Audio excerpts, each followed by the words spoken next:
Ici, il y a un truc assez marrant à faire. En fait, faut se dire que, bon, globalement, ici, si tu en mets 3, il y a peu de chances qu'il call beaucoup de mains. Je pense que même des dames peuvent fold si t'en mets 3. Donc, un truc qui est assez marrant à faire dans ces cas-là où tu bloques pas les trèfles, ton as, globalement, ça change pas grand-chose puisqu'il a pas as-dame. Donc, en fait, on s'en fiche un peu.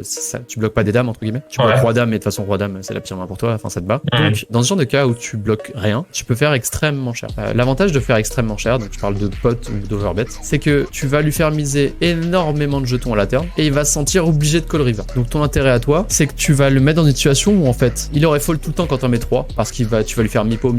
Ou là, par exemple, tu vas lui mettre 7,5. Donc là, il va devoir call parce que là, il sera pas capable de fold à la turn puisque rarement ils vont fold à la turn s'ils ont un petit bout de quelque chose ou en tout cas la dame peut encore te voir en bluff et se dire que tu vas check river. Mais tu vas construire un pot tellement gros qu'il va se sentir obligé de call river. Donc déjà, je pense qu'en théorie, ça doit pas être déconnant de faire aussi cher. Mais en tout cas, ce qui est sûr, c'est que dans cette situation où tu joues contre un joueur qui n'est pas un joueur régulier, ça peut être très intéressant d'avoir des sizing complètement exploitants parce que justement, ils vont se retrouver dans des situations où ils vont se dire qu'il va falloir hero call parce qu'il y a plus tant que ça dans le pot et pourquoi pas. C'est le fameux bon, maintenant que j'y suis.